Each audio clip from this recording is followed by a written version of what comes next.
Dan are his own and do not necessarily represent the opinions of this station or any of the show's sponsors. Well, oil, good news, is under 110. Who would have thought we'd say oil, good news? We ought to save that clip. Oil, good news, under 110. It's at 109.63. It is on its way down. Gold is on its way down, and I said that earlier, that it would likely be on its way down. All the precious metals are down. That's primarily because, of what is happening in Syria more than anything, and what Ben Bernanke might do with GDP, and the GDP number. All the agricultural commodities as well on their way down. But, it's not going to last. The agricultural commodities I feel most confident in will likely begin headed back up. The indices all in positive territory right now. The Dow's up 13. So Dow is up 13. That's strictly because of the GDP number, but at the same time, the GDP number, again, signaling that the Fed should be less likely to start, more likely to start tapering, which means, that's good news for the markets. I mean, or bad news for the markets. So I'm surprised that they're up right now. They should be moving, because if the markets think that tapering is going to start in September, that's cause for them to go down. So the GDP number must just be driving this, but there'll be a sense of reality coming into that. And by the way, and I don't believe it is, even if the GDP number were legitimate, and it's not because of the way we recalculate it, which again, I'll just reiterate, I'm the only one talking about it. Call me if you hear any of the other major networks mentioning that, because I'll find that interesting. But 2.5% is what we need to maintain the lousy economy. Make no mistake about that. Let's not forget that. The GDP rate at 2.5% will allow us to maintain the lousy economy that we have, because it allows us to maintain a pace of growth, if it in fact really is growth. It allows us to maintain that pace of growth to keep up with population growth, which nobody thinks about.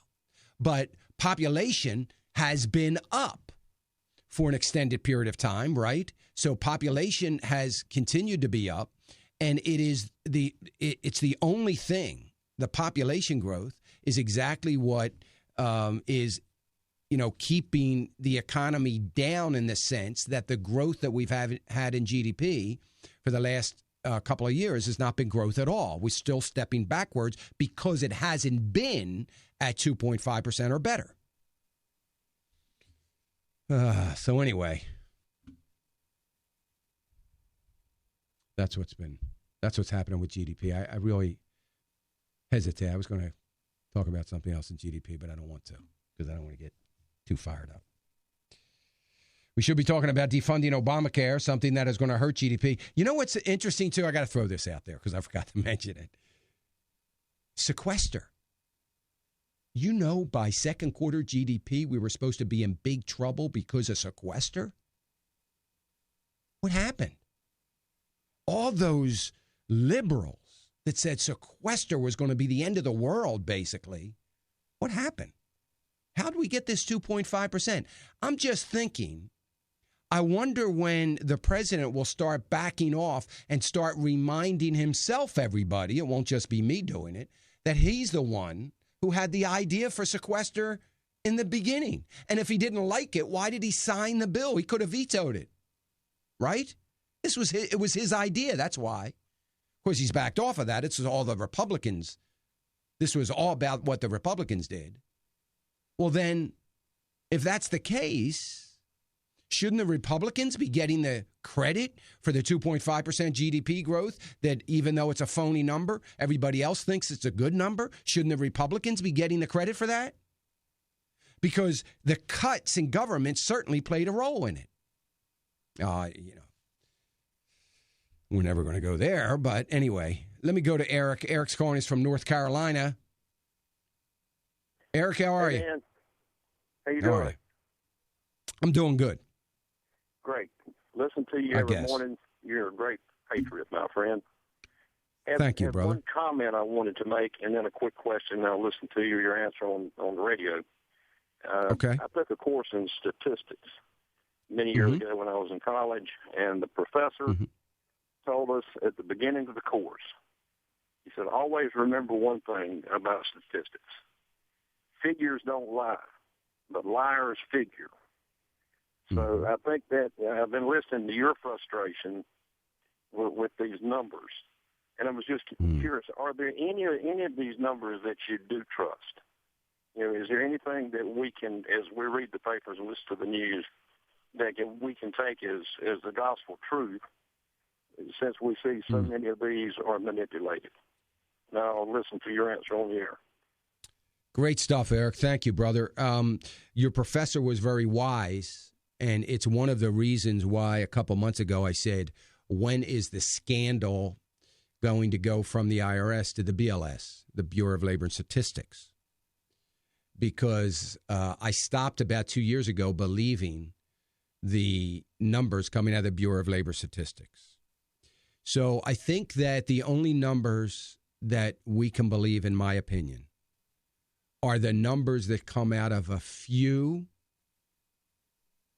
think tanks and private sector that are those think tanks that are not involved in the markets at all.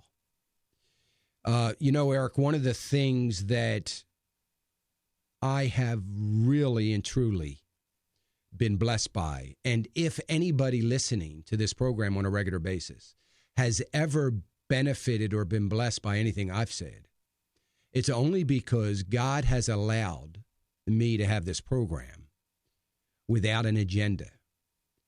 And that has always been my prayer way back when I started the radio ministry, was that I could be on the radio and give people real help, give people real insights without an agenda, without selling something, without getting on the air and begging for donations to the ministry. Without, do I need those? Yes, but I get them in spite of it. People give. I'm a little concerned. My year ends September 30th. Not going to be a great year. I hope we can continue to plug along, but I do trust the Lord's going to raise up people to do that. That's why the partnership in our ministry is so important. But nevertheless, nobody has ever. I endorse Timothy mutual funds, because they're God-fearing and biblically responsible. Not because if you put your $100,000 IRA in Timothy, that somehow they're going to send me some sort of kickback or percentage or fee or anything like that. None of that goes on. I don't know what to tell you, but if you want a copy of my financial statement at the end of the year showing my income, I'm happy to supply that to you. I can only say that, and you're going to have to trust that I'm telling the truth. But I endorse them because I believe in what they're doing for the kingdom of Jesus Christ and for God's people. So all I can say is I look at other numbers that are coming out, whether they be from the government or private sector, and I look at them with a grain of salt. People send me links to a website and say, you got to read this, you got to look at it. Generally, what I do is I go to the very bottom and I look at what they're selling first. And I try to determine, they're making, I know guys that are out there making literally millions of dollars. I know one particular website that I don't ever endorse and I don't agree with, so I'm not going to give the name out, that made over $3.5 million net last year on selling newsletters, because he is a brilliant marketer and able to scare everybody to death, and does a wonderful job at it, and then offers solutions. And part of that solution is coming by way of subscriptions to his newsletter. So it's a wonderful thing for him. So, or you got to buy the book, or you got to buy the software. You got to come to the seminar. By the way, my town hall meetings are free. You don't have to pay to come to them. Just show up. And I can promise you, guarantee you, when I'm there, I'm not going to sell you anything or try to sell you anything or make any suggestions to you. It's something that's going to earn me some money. Never. And you can ask anybody or, people can call. You've heard people call and say that. It is. So I do what I want people and what I expect people to do of me, and to have a certain level of accountability. When the BLS, the IRS, the Department of Commerce, the EPA, whatever the Department of Government begins to get heavily influenced by the ideology that has permeated Washington, and you have certain statistics that are coming out of these organizations that there is no accountability to them, and so much. I'll use the BLS as an example. Their jobs numbers. It's based on the 1970s. I always make a comment that I think they still have dial phones where they do surveys and call. They can ask certain questions that will lead to certain answers, and they can misrepresent certain answers that they get. When we live, last time I checked, the BLS doesn't know this, by the way, but the last time I checked, we lived in the 21st century. The last time I checked, we have MasterCard, Visa, American Express, Discover, PayPal, all these organizations that are living every day on real-time data and able to calculate it and digest it in a moment's notice. There's a thing out there called a computer, and there's another thing that you can attach software to this computer, and it actually can calculate real-time data. So instead of the BLS calling up the IRS and saying, excuse me, how many people did your payroll taxes increase by this month? And you can do that midnight before the number comes out. And the IRS should have the ability to say, oh, it's 134 people went on payroll that we've received payroll tax on this month. That's it. End of story. Done deal. How many of those IRS are getting 40 hours of wages? Oh, well, 9,000 of them, or whatever. Real-time data. We don't even do that. It's very difficult to trust the numbers when all of the information is very discretionary. It's the problem I said that I had with GDP. GDP puts an inflation factor in of whatever they want it to be because they change the basket. They have the ability to change the basket of things that they use to measure inflation. So they can change it at a whim. Hey, you know what? We better not use pork anymore because it's through the roof. Let me see. What looks good here? Let me see. Beef is down. Let's use beef.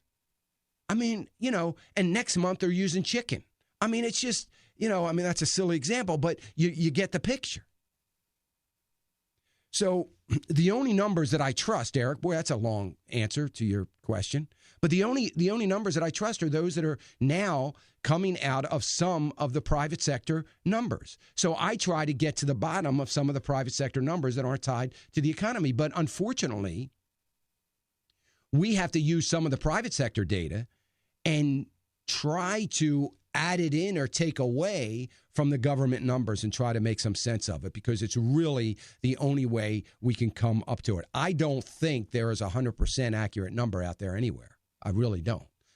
Certainly none of the ones that I do, none of the statistical data or analytical work that I do comes up with an exact number. It's almost impossible because it's the old story, garbage in, garbage out. You're limited to the set of calculators that you're able to use. There's only a certain set of things that you can use. And then there are certain places. Look, I've got to go to the Department of Labor if I want to find out how much beef prices are up this year. That's just where you go. That's where the numbers are. It's the easiest place. You can go to the rancher or the commodity numbers. But that's you're either looking at a wholesale number, or you're looking at the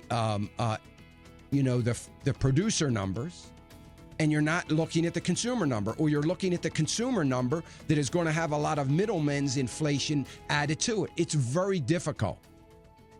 But when you don't have statistical data coming out of the government that you can trust, it even becomes more difficult. And that's where I think we are when you see them changing the way they're calculating some very important numbers.